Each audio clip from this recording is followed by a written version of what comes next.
Hello student, स्वागत है आप सभी का टेस्ला एजुकेशन में। और आर के राजपूत का जो सेकंड पार्ट है मैं लेके आ गया हूँ। मैं स्टार्टिंग से सॉल्व करा रहा हूँ, तो ये दूसरा पार्ट है उसका। तो देखिए आप, 1 से 30 तक हो गया था पिछले लेक्चर में, और अभी 30 से जो है 60 तक होगा इस दूसरे लेक्चर में। तो स्टार्ट करते हैं हम। Question number 57। क्वेश्चन थोड़े रैंडमली हैं, तो इसे आप कंफ्यूज मत होइएगा। सारे क्वेश्चन आपको मिलेंगे इसमें, ठीक है। 30 क्वेश्चन यानी 30 से 60 तक यहाँ पे मिलेंगे आपको। तो चलिए question number 57। The 4 bulbs of 40 watt each are connected in series with a battery across them, which of the following statement is true.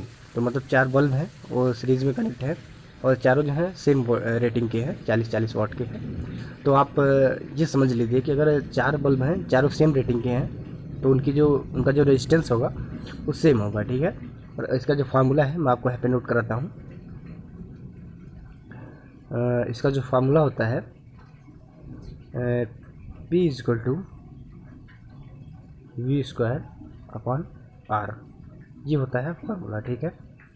तो यहाँ से आप ये चीज़ देखिएगा कि R जो है क्या हो जाएगा, वी स्क्वायर अपॉन पी, यानी जो रेजिस्टेंस है वो पावर के इन्वर्सली प्रोपोर्शनल है। यानी अगर आर की वैल्यू बढ़ेगी, ठीक है, आर की वैल्यू कब बढ़ेगी, जब पी की वैल्यू डिक्रीज होगी। यानी अगर बल्ब हाई रेटिंग का है तो उसका जो इंटरनल रेजिस्टेंस होगा बल्ब का वो कम होगा, ठीक है। यानी कि अगर हम रेटिंग बढ़ाएंगे बल्ब की तो उसका रेजिस्टेंस जो है घटता जाएगा, और रेटिंग कम है तो रेजिस्टेंस बढ़ जाएगा, ठीक है।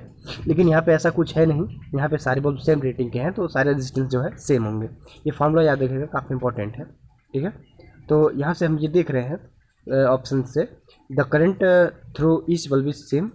बिल्कुल सही बात है, सीरीज में करंट सेम होती है और पैरेलल में वोल्टेज सेम होता है, ठीक है। तो ये पहला सही है। The voltage across each bulb is not same, the power dissipation each bulb is not same, और the none of the above. तो आप देख रहे हैं voltage across each bulb is not same, ऐसी बात नहीं है। अगर रेटिंग अलग होती तो वोल्टेज ड्रॉप भी अलग होता, लेकिन सेम रेटिंग है तो जो है वोल्टेज ड्रॉप भी सेम होगा, ठीक है। तो इसलिए बी वाला ऑप्शन गलत हो जाता है। The power dissipation can be bulb, the power dissipation each bulb is not same. तो इसका मतलब ये है कि जो ऊर्जा की इसमें खपत होगी वो अलग अलग होगी, तो ऐसा कोई वो नहीं है, सेम एनर्जी वेस्ट होगी सारे बल्ब में, ठीक है। तो मतलब ये है कि पहला ऑप्शन हमारा सही है, करंट जो है सब में सेम होगा।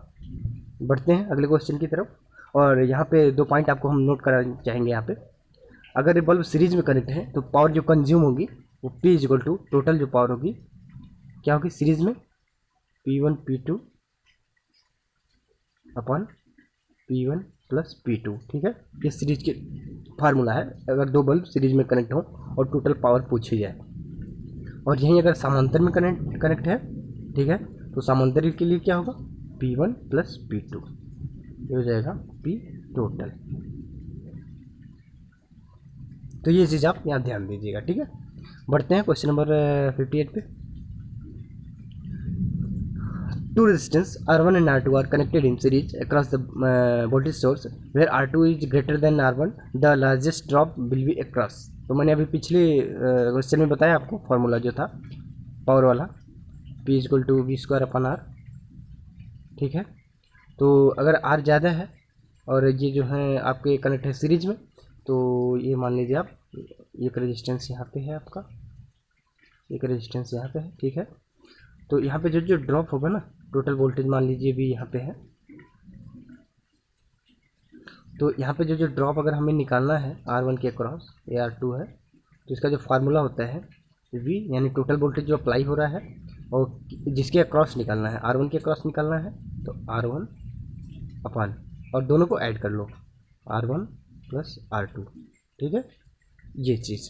तो ये होता है फार्मूला। फिर इसके क्रॉस निकालेंगे तो यहाँ पे R2 हो जाएगा, बाकी सब सेम रहेगा, ठीक है।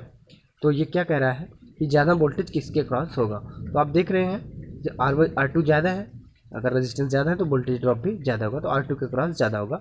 तो 58 का ऑप्शन कौन सा सही हो जाएगा, ऑप्शन ए, ये वाला करेक्ट हो जाएगा, ठीक है। बढ़ते आगे क्वेश्चन नंबर 59 पे। What will be energy consumed by the battery if the battery has drive 6.28 into 10 to the power 18 electrons with potential difference of 20 volt across the terminal। तो हमें वर्क निकालना है, ठीक है, एनर्जी निकालनी है। तो यहाँ से देख लीजिए, एक फार्मूला होता है V इक्वल टू W/Q, ठीक है, और यहाँ से यूनिट निकल के आती है जूल पर कूलाम, ठीक है। यहाँ से कंफ्यूज मत होइएगा, कभी कभी एग्जाम में पूछ देता है, वोल्ट ना देके ये चीज़ दे देगा, तो यही करेक्ट मारेंगे आप ऑप्शन में, ठीक है। तो फिलहाल हम इसे यहीं से देख लेते हैं। तो W की वैल्यू क्या निकल के आएगी, जो W की वैल्यू निकल के आएगी V इंटू क्यू, ठीक है, उस वाले फार्मूले से। तो V की वैल्यू आपको दी है 20 वोल्ट, तो यहाँ से कर लीजिए 20 इंटू क्यू की वैल्यू कितनी दी है, जो है एक कूलम में जितने इलेक्ट्रॉन होते हैं उनकी वैल्यू यहाँ पे दी गई है, यानी एक कूलम में आपके 6.28 इंटू 10⁻18 इलेक्ट्रॉन होते हैं। तो हम एक कूलम ले सकते हैं यहाँ पे डायरेक्ट, ठीक है। तो वही चीज़ यहाँ पे कर दीजिए आप। तो W बराबर हो जाएगा 20 इंटू 1 यानी कि 20 जूल, ठीक है। तो ये वाला से हो जाएगा आपको डी वाला ऑप्शन। तो यहाँ पे कुछ जानने लायक चीज़ें तो ऐसे है नहीं, फार्मूला मैंने आपको बता ही दिया। और अगर आप पीडीएफ डाउनलोड करना चाहते हैं तो नीचे लिंक दिया है, उससे पीडीएफ डाउनलोड कर लीजिएगा, वहाँ पे सारे जो है क्वेश्चन हमने डिटेल में सॉल्व करा रखे हैं, तो उसे देख लीजिएगा आप। बढ़ते हैं क्वेश्चन नंबर 60 पे। एक close switch has resistance of, तो अब आइडियली जो ये क्लोज स्विच होता है उसका जो रेजिस्टेंस होगा वो 0 होगा, ठीक है। और अगर ओपन है तो इनफाइनाइट होगा, इसे याद रखिएगा। आर ओपन जो होगा वो इनफाइनाइट होगा और आर क्लोज जो होगा वो 0 होगा, ठीक है। ये चीज़ आप यहाँ से याद रखिएगा। बढ़ते हैं क्वेश्चन नंबर 31। मैंने आपसे बताया था रैंडमली क्वेश्चन आएंगे, तो आप कंफ्यूज मत होइएगा। 30 क्वेश्चन आपको मिलेंगे, 30 से 60 के बीच के जितने भी क्वेश्चन होंगे सारे यहीं पे मिलेंगे आपको। तो क्या है, a current of 16 ampere divided between 2 branches in parallel, resistance of 8 ohm and 12 ohm respectively, the current in each branch is. तो सिंपल सा ही क्वेश्चन है, बस यहाँ पे CDR लगाना है, करंट डिवीजन रूल। तो कैसे लगाते हैं आप देख लीजिए यहाँ पे। तो आपको मैं यहाँ पे सर्किट ड्रॉ करके दिखाता हूँ कैसे होगा, तो देख लीजिए यहाँ पे। ये मान लीजिए एक हमारा यहाँ पे रेजिस्टेंस ये हो गया, एक यहाँ पे रेजिस्टेंस यहाँ ये हो गया, ठीक है। और यहाँ से ऐसे सर्किट कंप्लीट हो गया। तो टोटल जो करंट आ रही है वो 16 एम्पियर आ रही है। तो यहाँ पे मान लीजिए करंट आ रही है I1 और यहाँ पे मान लीजिए करंट आ रही है I2, ठीक है, I1। और रेजिस्टेंस कितना कितना दे रखा है, 8 ओम और 12 ओम, ठीक है। तो रेजिस्टेंस आपको दे रखा था 8 ओम 12 ओम, ठीक है, सॉरी, रेजिस्टेंस आपको दे रखा था 8 ओम और 12 ओम।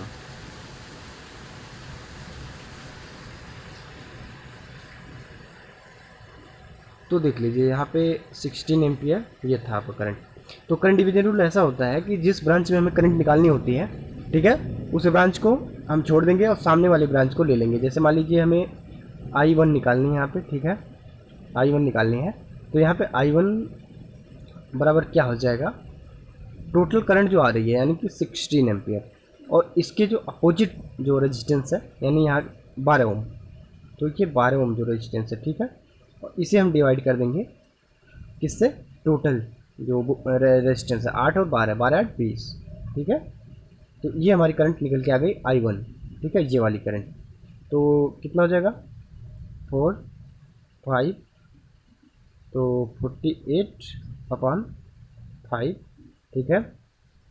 तो 9.6 एम्पियर, ये हो गई 9.6 एम्पियर। बस एक ही ब्रांच की करंट निकाल लो आप और तुरंत जो है घटा दो इसमें से 16 में से इसे, तो I2 आ जाएगी, ठीक है। 16 में से इसे घटा देंगे तो यहाँ पे जो करंट जारी होगी यानी I2 वो निकल के आ जाएगी, ठीक है।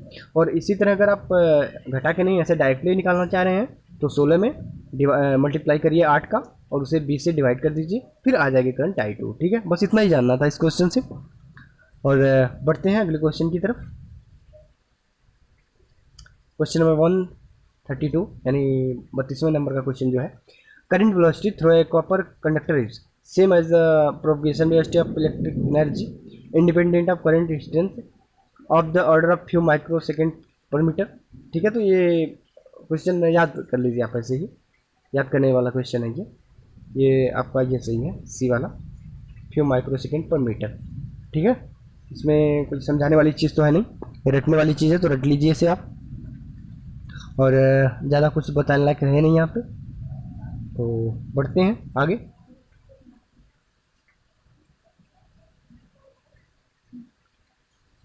uh, 33 नंबर का क्वेश्चन क्या कह रहा है, विच of the following material has nearly zero temperature coefficient of resistance. यानी कि जीरो टेम्परेचर कॉफिशिएंट का मतलब ये होता है कि अगर हम टेम्परेचर बढ़ाते हैं तो उसके रेजिस्टेंस पे कोई इफेक्ट ना पड़े, ठीक है, ये वेरी ना करे उसका रेजिस्टेंस। तो ये जो देख लीजिए आप, पोर्सिलेन, कॉपर, कार्बन, मैग्नीज। तो कार्बन क्या है, निगेटिव टेम्परेचर कॉफिशिएंट, इसके लिए क्या होगा निगेटिव टेम्परेचर कॉफिशिएंट, पोर्सिलेन के लिए भी निगेटिव और कॉपर के लिए तो पॉजिटिव, ठीक है। और बाकी मैग्नीज जो है ये लगभग लगभग जीरो रखता है टेम्परेचर कॉफिशिएंट, ठीक है, तो इसे याद रखिएगा आप। और मैग्नीज के साथ साथ ये पोर्सिलेन जो है, कॉपर और कार्बन, तीनों को आप देख लीजिए, मैंने बता दिया आपको। Porcelain negative temperature coefficient, copper positive और कार्बन भी निगेटिव, याद रखिएगा इसे। कार्बन का यूज होता है रेजिस्टेंस बनाने में, ठीक है। पोर्सिलेन का यूज होता है जो इंसुलेटर लगे होते हैं हमारे ट्रांसमिशन लाइन वगैरह में, और कॉपर का यूज कंडक्टर बनाने में, बाइंडिंग वगैरह जो होती हैं, ठीक है, याद रखिएगा इसे। और मैग्नीज का यूज़ वहाँ होता है जैसे हम कोई इंस्ट्रूमेंट बना रहे हैं और वहाँ पे ये हम एक्सपेक्टेशन करेंगे कि वहाँ के रेजिस्टेंस पे कोई प्रभाव न पड़े, अगर वो हीट हो तो वहाँ पे मैग्नीज का यूज होगा, इसे याद रखिएगा। बढ़ते हैं आगे। Question number 34, you have to replace 1500 ohm resistance in radio, you have no 1500 resistor. अच्छा, तो ये क्वेश्चन थोड़ा कट गया है, मैं आपको बता देता हूँ क्या था ये question.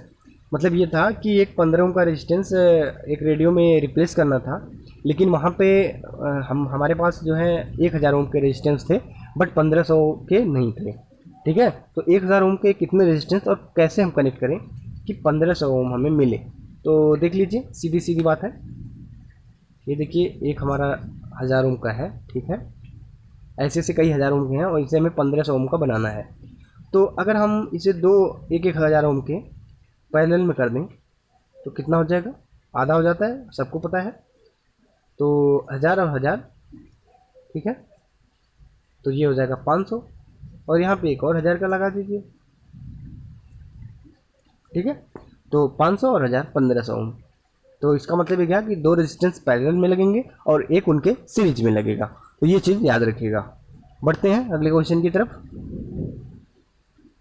Question number 35, two resistance are said to be connected in series when, यानी दो रेजिस्टेंस कब सीरीज में कहे जाते हैं, तो same current passes in turn through both carry the same value of current, total current equal to sum of branch current, sum of IR drop equals to the applied EMF। तो ध्यान दीजिएगा यहाँ पे, ये जो है अगर करंट सेम है, ठीक है, कई ब्रांच हैं और उनमें जो है सेम करंट फ्लो हो रही है, तो इसका मतलब वो सारी ब्रांच जो है सीरीज में कनेक्ट है, याद रखिएगा। और वोल्टेज अगर सेम है उनके अक्रॉस तो वो पैरेलल में, ठीक है, याद रखिएगा। पैरेलल में वोल्टेज सेम होता है, सीरीज में करंट सेम होती है, याद रखिएगा इसे। और यहाँ पे कुछ चीज़ें और मैं बता दूँ, दो पॉइंट बताऊँगा आपको जो एग्जाम में ज़्यादातर पूछे जाते हैं। ये जो है IR ड्रॉप है, ठीक है, ये IR ड्रॉप जो है इसे किसे ये डिनोट कर रहा है, KVL को, ठीक है। और एक सिग्मा I जो होता है वो KCL को, ठीक है। और KCL जो बेस्ड होता है वो चार्ज कंजर्वेशन पे बेस्ड होता है, और KVL जो बेस्ड होता है वो एनर्जी कंजर्वेशन पे बेस्ड होता है। तो इसे याद रखिएगा, एग्जाम में क्वेश्चन ऐसे डायरेक्टली पूछ देता है कि ये जो KVL किस पे आधारित है या KCL किस पे, तो याद रखिएगा इसे, ठीक है। और नोडल एनालिसिस जो है वो KCL का ही एक फॉर्म है, इसे याद रखिएगा, ये भी पूछ दिया है क्वेश्चन एग्जाम में, तो याद रखिएगा इसे। बढ़ते आगे। Question 36, which of the following statement is true both for a series and parallel DC circuit. तो एलिमेंट है by individual current are additive, voltage are additive, power are additive. याद रखिएगा, कोई भी सर्किट हो चाहे सीरीज हो पैरेलल हो, पावर हमेशा एडिटिव होती है, याद रखिएगा, ठीक है।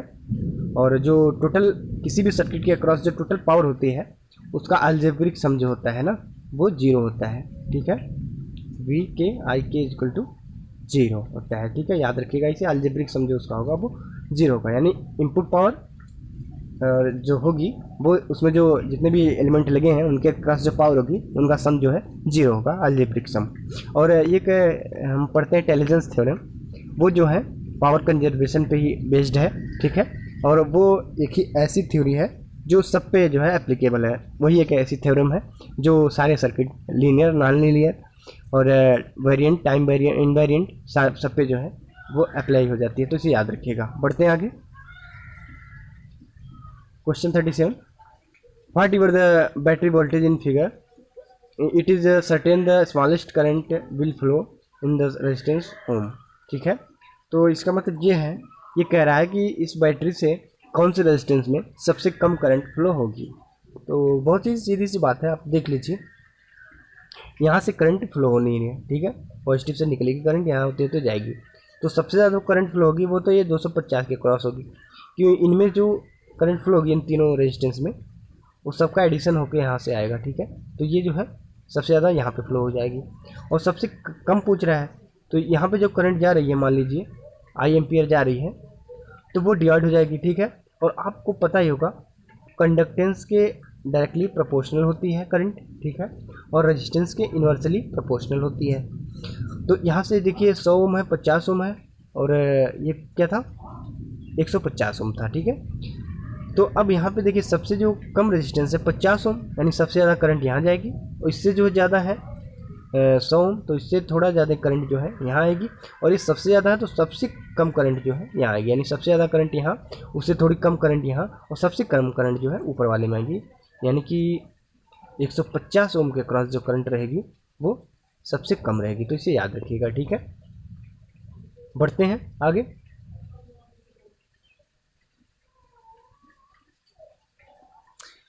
विच of the following materials has negative temperature coefficient resistance.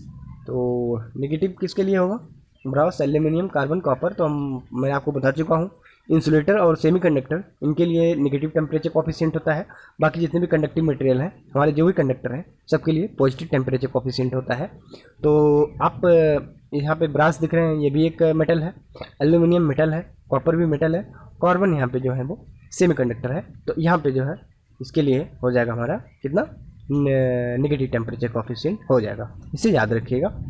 और कार्बन हो गया, और इसके साथ साथ हमारा जर्मेनियम, सिल्वर, जितने भी सेमीकंडक्टर मटेरियल हैं सबके लिए नेगेटिव टेम्परेचर कोफिशिएंट। बढ़ते हैं आगे।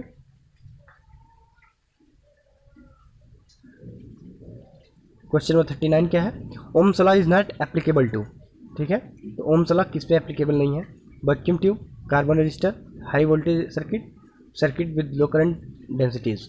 तो देखिए ये कार्बन इस पर एप्लीकेबल है, ये हाई वोल्टेज सर्किट, इससे कोई फर्क नहीं पड़ता, इस पर भी एप्लीकेबल है। Circuit with low current density, current density का कोई मतलब नहीं है, मतलब आने वाली करंट और जाने वाली करंट तो बराबर ही होगी ना, डेंसिटी इधर उधर हो उससे क्या फ़र्क पड़ता है, ठीक है। तो यहाँ पे जो है वैक्यूम ट्यूब के लिए जो है ये एप्लीकेबल नहीं है। तो इसे याद रखिएगा, पहला ऑप्शन जो है ये करेक्ट है। बढ़ते हैं आगे। तो 39 से कुछ खास जानने की वो नहीं थी। बढ़ते हैं क्वेश्चन नंबर 40 की तरफ। और यहाँ पे देख लीजिए, ये ब्रास जो है, ब्रास में जो परसेंटेज होती है उसे हम आपको यहाँ पे बता देते हैं। कॉपर जो होता है ब्रास में, और जिंक, इनके मिक्सचर से जो है ये बनता है ब्रास। कॉपर की परसेंटेज कितनी रहती है इसमें, 60%, ठीक है, और जिंक की 40%, ठीक है। इसे याद रखिएगा आप। बढ़ते हैं आगे।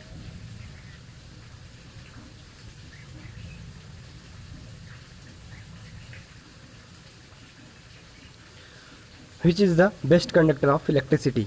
तो सबसे अच्छा चालक कौन सा है, विद्युत का चालक, आयरन, सिल्वर, कार्बन, कॉपर। तो आप जानते हैं सिल्वर की रेजिस्टिविटी सबसे कम होती है, तो ये सिल्वर जो है अच्छा कंडक्टर है, सबको पता है, इसमें कोई खास वो है नहीं। और कॉपर के बारे में जानते हैं, सिल्वर के बाद कॉपर का ही नंबर आता है। और कार्बन नेगेटिव टेम्परेचर कोफिशिएंट, एक सेमीकंडक्टर मटेरियल है। आयरन जो है, आयरन का यूज़ किस में होता है, हमारे जो टेम्परेली मैग्नेट वगैरह बनाने में आयरन का यूज़ होता है, तो इसे याद रखिएगा। बढ़ते हैं आगे। For which of the following ampere second coulomb is the unit. मतलब क्या कह रहा है, ये जो है एम्पियर सेकेंड जो है किसकी यूनिट है। तो आप एक फार्मूला पढ़े होंगे, Q बराबर NE=IT। काफ़ी इंपॉर्टेंट फार्मूला है, एक ना एक क्वेश्चन तो किसी भी एग्जाम में यहाँ से बनता ही बनता है, याद रखिएगा इसे। काफ़ी छोटा सा है ये 12th से ये फार्मूला स्टार्ट हो जाता है, सबके जुबान पे होगा ये, तो कोई वो है नहीं। तो यहाँ से ये देख लीजिए, आई से एम्पियर और टी से सेकेंड, तो एम्पियर सेकेंड यानी क्यू। तो ठीक है, तो यहाँ पे क्या कह रहा है, चार्ज, रिलक्टेंस, पावर, एनर्जी। तो चार्ज जो है इसका यूनिट हो गया, क्या हो गया, एम्पियर सेकेंड। चार्ज की यूनिट एम्पियर सेकेंड हो गई, और रिलक्टेंस की यूनिट, पावर की यूनिट, एनर्जी, इसे जान लीजिए आप। ठीक है, तो रिलक्टेंस की यूनिट क्या होगी बताता हूँ आपको। आप रिलक्टेंस को यस से डिनोट करते हैं, और ये फार्मूला क्या होता है, MMF अपॉन ये फाई जो है, सॉरी फाई जो है MMF अपॉन रिलक्टेंस S। ठीक है, अब S की अगर हमें यूनिट निकालनी है तो S को इधर भेज दीजिए, फाई को इधर ले लीजिए। तो MMF की यूनिट क्या होती है, एम्पियर टन, यानी N इंटू आई होता है ना, तो क्या होगा, एम्पियर टन अपॉन ये आ गया वेबर नीचे, तो वेबर। ठीक है, तो हो गया हमारा रिलक्टेंस का फार्मूला। ठीक है, और यूनिट क्या होगी, एम्पियर टन पर वेबर, इसे याद रखिएगा।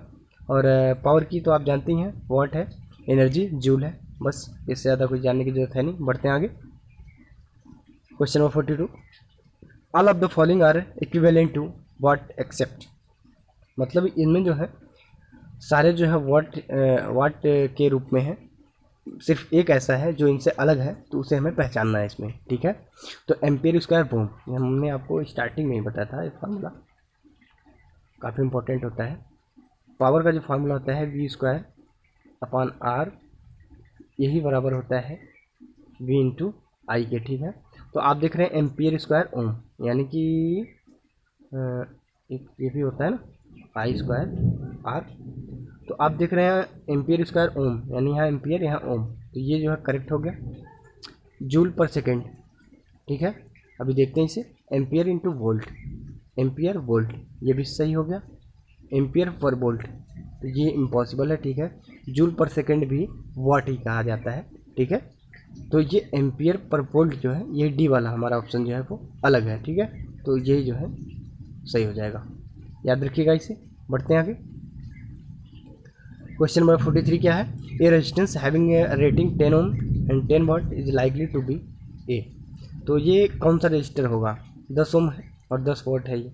तो आप देख रहे हैं कि 10 ओम है, 10 वाट है, इसका मतलब इसमें जो इसकी जो करंट रेटिंग है 1 एम्पियर है, जो काफ़ी ज़्यादा करंट रेटिंग है। नॉर्मली हमारे घर में जो है 1 एम्पियर आसपास ही यूज़ होती है, 1 एम्पियर से नीचे यूज़ होती हैं। ठीक है, और तो आप देख रहे हैं हमारी जितनी भी डिवाइसें हैं, बल्ब वगैरह हैं, मिली एम्पियर में, एलईडी वगैरह में मिली एम्पियर में करंट आती है, टेलीविज़न वगैरह में 1 एम्पियर से नीचे ही होता है। तो ऐसे जितने भी इस कैटेगरी में रेजिस्टेंस आते हैं, इनको हम क्या कहते हैं, इनको हम कहते हैं मेटालिक रजिस्टर। ठीक है, इसे याद रखिएगा। ठीक है, बढ़ते हैं आगे, क्वेश्चन नंबर 43 क्या कह रहा है, a resistance having rating of 10 ओम 10। तो ये सॉरी मेटालिक नहीं था वो, वायर बाउंड रजिस्टर है, सॉरी ये वायर बाउंड रजिस्टर के अंतर्गत आते हैं ये। ठीक है, 1 एम्पियर रेटिंग तक के करंट जिसमें फ्लो हो जाए वो जो है वायर बाउंड रजिस्टर कहे जाते हैं, इसे याद रखिएगा। ठीक है, बढ़ते हैं आगे, question number 44, which of the following does not have negative temperature coefficient. तो एल्यूमिनियम, रबर, पेपर, माइका। तो आप देख रहे हैं एल्यूमिनियम ये मेटल है, पॉजिटिव टेम्परेचर कोफिशिएंट होगा इसका, मैंने आपको कई बार बता चुका है इसमें इस वीडियो में। और रबर, पेपर, माइका सारे जो है इंसुलेटिंग मटेरियल है, तो नेगेटिव टेम्परेचर कोफिशिएंट होंगे इनके। तो एल्यूमिनियम ही ऐसा है जो पॉजिटिव टेम्परेचर कोफिशिएंट रखता है, तो याद रखिएगा इसे। बढ़ते आगे, क्वेश्चन नंबर 45 क्या कर रहा है, वरिस्टर आर। तो वरिस्टर माने एक वेरिएबल रजिस्टर होता है। ठीक है, तो ये क्या कह रहा है, क्वेश्चन में पढ़ते हैं सारे ऑप्शन को, insulators, non linear resistors, carbon resistors, resistor with zero temperature coefficient. तो ये देख रहे हैं रजिस्टर वेरिएबल रजिस्टर होता है, ना कि एक ये नॉन लीनियर रजिस्टर होता है। ये बी वाला जो है ऑप्शन जो है यहाँ पे आपका सही हो जाएगा यहाँ से। ठीक है, यह एक नॉन लीनियर रजिस्टर होता है। ठीक है, अब वेरिएबल है तो नॉन लीनियर तो हो ही गया, याद रखिएगा इसे। बढ़ते हैं क्वेश्चन नंबर 46 की तरफ। Insulating materials have the function of, ठीक है, preventing A short circuit between conducting wires, preventing an open circuit between the voltage source and the load, conducting very large current, storing very high current. तो आप insulating material आप जानते ही हैं, जहाँ पे हमें इंसुलेशन की ज़रूरत हो, करंट को रोकना हो, वहाँ पे इसका यूज़ होता है, ठीक है। तो प्रिवेंटिंग ए short circuit between conducting wires, पहला ऑप्शन सही है आपका, ठीक है, याद रखिएगा इसे। काफ़ी सिंपल क्वेश्चन है, लेकिन एग्जाम में जेई लेवल पे पूछ देता है, याद रखिएगा इसे। बढ़ते हैं आगे। 48 क्या कह रहा है, the minimum charge on an ion is equal to the atomic number of the atom, equal to the charge of the electron, equal to the charge of number of electron in atom, zero, ठीक है। The minimum charge on an ion is, तो ion का मतलब कितने electron को accept कर रहा है या रिमूव कर रहा है, उस पर डिपेंड करता है। तो 12th का क्वेश्चन है, सबको पता है, ठीक है। तो equal to the charge of number of electron, ठीक है, सी वाला ऑप्शन सही हो जाएगा, इसे याद रखिएगा। बढ़ते हैं आगे। क्वेश्चन नंबर 49 क्या कह रहा है, in a series circuit with unequal resistance the highest resistance has the most of the current through it, ठीक है। तो ये ऑप्शन ज़्यादा पढ़ने की जरूरत है नहीं, सीधे सीधे आप जान लीजिए। In a circuit, in a series circuit the unequal resistance, अगर अनइक्वल रेजिस्टेंस है, ठीक है, तो जो रेजिस्टेंस ज़्यादा होगा वहाँ पे जो है करंट कम होगी, और जो रेजिस्टेंस कम होगा वहाँ पे जो है करंट ज़्यादा होगी। लेकिन ये पैरेलल सर्किट के लिए होगा, सॉरी। तो सीरीज के लिए क्या होता है, करंट की वैल्यू तो सेम रहेगी, बट जो है वोल्टेज जो होगा, जो वोल्टेज ड्रॉप होगा, वो जो है रेजिस्टेंस जहाँ पे ज़्यादा होगा वहाँ पे वोल्टेज ड्रॉप ज़्यादा होगा, याद रखिएगा इसे। पढ़ते हैं आगे। क्वेश्चन नंबर 50 क्या कर रहा है, the filament of an electric bulb is made of, तो फिलामेंट टंगस्टन का बनता है, सबको पता है, ठीक है। और मेल्टिंग पॉइंट जो होता है टंगस्टन का लगभग 4000 डिग्री सेल्सियस होता है, इसे याद रखिएगा, ठीक है। बढ़ते हैं आगे।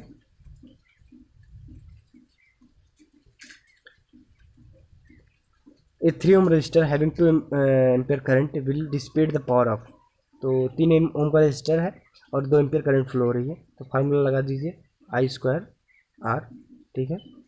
तो कितना कितना है, 3 ओम है, ठीक है, और 2, तो 2 दूना 4 इंटू 3, तो कितना हो गया 12, ठीक है। तो 12 वाट जो है करेक्ट आंसर आ जाएगा इसका, याद रखिएगा इससे। हालांकि इसमें जो ऑप्शन है आपको दे रखा है 2 वोट, 4 वोट, 6 वोट, 8 वोट, लेकिन आप देख रहे हैं आई स्क्वायर आर वाले फार्मूले से जो है 12 वोट निकल के आ रहा है, तो हमारे हिसाब से ये ऑप्शन तो गलत है, इसमें वो दिया नहीं है, ध्यान दीजिएगा यहाँ पे। बढ़ते हैं आगे। विच of the following statement is true, ठीक है, तो इसमें कौन सा जो है स्टेटमेंट सही है। अ galvanometer with low resistance in parallel in voltmeter, a galvanometer with high resistance in parallel in voltmeter, a galvanometer with low resistance in series with ammeter, a galvanometer with high resistance, ठीक है। तो galvanometer का जो resistance होता है वो काफ़ी लो होता है, ठीक है, और अगर आइडियल है तो ज़ीरो होगा, ठीक है, और ये हमेशा सीरीज में यूज होता है, इसे याद रखिएगा। तो बढ़ते हैं अगले क्वेश्चन की तरफ। क्वेश्चन नंबर 53 क्या कह रहा है, the resistance of a few metre of wire conductor is close electrical circuit is, ठीक है। तो practically zero, low, high, very high, ठीक है। तो ये क्या कर रहा है, एक कुछ मीटर लंबाई का एक वायर है, ठीक है, और क्लोज इलेक्ट्रिकल सर्किट, वो जो एक बंद परिपथ बना रहा है, ठीक है। तो परिपथ अगर बंद है तो आप मान सकते हैं कि शॉर्ट सर्किट हो गया, और शॉर्ट सर्किट हो गया इसका मतलब क्या है, वो जीरो रेजिस्टेंस रखेगा, ठीक है, तो इसे याद रखिएगा। बढ़ते हैं आगे। Question number 54, if A parallel circuit is open in the main line the current, तो ठीक है, जब पैरेलल सर्किट ओपन हो गया तो करंट क्या होगी। तो अगर सर्किट ओपन हो रहा है ना, तो यहाँ पे जो है सीरीज सर्किट में अगर एक रेजिस्टेंस घट रहा है, बढ़ रहा है, तो करंट की वैल्यू तो सेम ही रहेगी। लेकिन अगर पैरेलल में ऐसा है ना, तो अगर कोई भी रेजिस्टेंस सर्किट में ओपन होता है पैरेलल में, तो उसका रेजिस्टेंस जो है बढ़ने लगता है, यानी करंट की वैल्यू घट जाएगी, तो इसे याद रखिएगा। मैं आपको डिटेल में दिखाता हूँ, ये देख लीजिए। मान लीजिए कि यहाँ पे एक रेजिस्टेंस लगा है, ठीक है,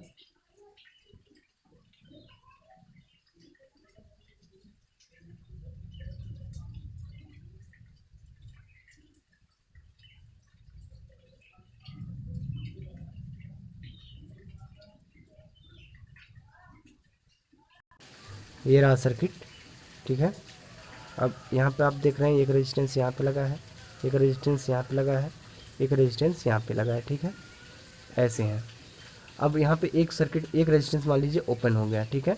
तो ये टोटल जो इक्विवेलेंट रेजिस्टेंस आएगा उसकी वैल्यू क्या होगी, बढ़ जाएगी। वैल्यू बढ़ गई तो करंट की वैल्यू जो है घट जाएगी, क्योंकि आई प्रोपोर्शनल टू 1/R, ठीक है। इन्वर्सली प्रोपोर्शनल हो गया ना आर के, तो यानी कि अगर रेजिस्टेंस की वैल्यू बढ़ गई तो करंट की वैल्यू घट जाएगी। बस इसी फार्मूले पे ये क्वेश्चन बेस्ड है, ध्यान दीजिएगा इसे। बढ़ते हैं आगे। क्वेश्चन नंबर 55 क्या करा है, if a wire conductor is 0.2 ohm resistance is doubled in length and इस रेजिस्टेंस बिकम, ठीक है। तो आप देख रहे हैं कि ये दे रखा है, तो यहाँ पे ध्यान देने वाली बात है। मैंने आपको एक फार्मूला बताया था स्टार्टिंग में, बोला था आपसे कि मैं कांस्टेंट वॉल्यूम वाला फार्मूला बताऊंगा आगे। तो देखिए क्या होता है, A1 equal to L2 A2 होता है, ठीक है। ये हमेशा कांस्टेंट रहता है। अगर हम वायर को खींचते हैं तो अगर L की वैल्यू बढ़ रही तो A की वैल्यू घटेगी, यानी टोटल जो इसका मल्टीप्लिकेशन करके आएगा वो हमेशा कांस्टेंट रहेगा, ठीक है।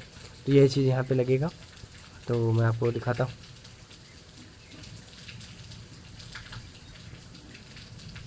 तो कैसे होगा, R1 की वैल्यू कितना दिया है, 0.2 दे दिया है, और R2 की वैल्यू हमें निकालना है।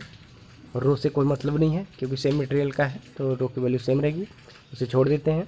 और L1 की वैल्यू कितना दे दिया है, L1 की वैल्यू दिया है 1 मीटर मान लीजिए, ठीक है। और L2 दुगुना कर दिया जाता है, यानी 2L1 कर दिया जाता है, ठीक है। तो अब ये जो है 2L1 हो गया, तो हमें वो वाला फार्मूला लगाइए, L1 A1 बराबर L2 A2 से, तो A2 जो आएगा वो A1/2 करके आ जाएगा, ठीक है। करके आप देख लीजिएगा। तो ओवरऑल जब हम सॉल्व करेंगे इसे तो क्या करके आएगा, दिखा रहा हूँ आपको, R1/R2 equal to L1/2L1 into A1/2/A1, इसके नीचे 1 मान लीजिए और वो कर दीजिए, मल्टीप्लिकेशन कर दीजिए सबका। तो ओवरऑल जो आ जाएगा, जो रेशियो आएगा, R1 की वैल्यू कितना दिया है, 0.2 ओम दिया है ना, तो 0.2/R2 इक्वल टू 1/4 आएगा, ठीक है। तो ये क्रॉस मल्टीप्लिकेशन करेंगे तो R की वैल्यू जो निकल जाएगी R2 की कितना आ जाएगी, 0.8 ओम, ठीक है। ये इसका आंसर हो जाएगा सी वाला। तो ध्यान दीजिएगा यहाँ पे। बढ़ते हैं आगे। Question number 56, 360 watt bulb are parallel across 60 volt power line, if one bulb once open, ठीक है। तो क्या होगा, तो पैरेलल में है ना, तो कोई फ़र्क नहीं पड़ेगा, आप इससे कंफ्यूज नहीं होगा। There will be heavy current in the main line, बिल्कुल गलत है। Rest of 2 bulb will not light, गलत है। All 3 bulb will light, the other 2 bulb will light, ठीक है। तो मतलब अगर एक बर्न आउट हो गया तो फिर भी 2 जो बचेंगे वो आराम से बिल्कुल सही तरीके से जलेंगे। तो ध्यान दीजिएगा, इसे कोई फर्क नहीं पड़ेगा। हाँ, अगर यही बात यहाँ पे सीरीज़ में होती, इस तरह होता है ना, ये ऐसे ऐसे होता 3 बल्ब और एक बर्न आउट हो जाता, तो बाकी जो है सर्किट यहाँ पे जो कंप्लीट होता ना वो ओपन हो जाता है यहाँ से, ठीक है। तो ये 2 बल्ब भी बंद हो जाते, नहीं जलते, ठीक है। ये चीज़ यहाँ पे ध्यान दीजिएगा। बढ़ते हैं आगे। तो सारे क्वेश्चन यहाँ पे कंप्लीट हो गए, ठीक है। Thanks and thank you for watching Tesla education.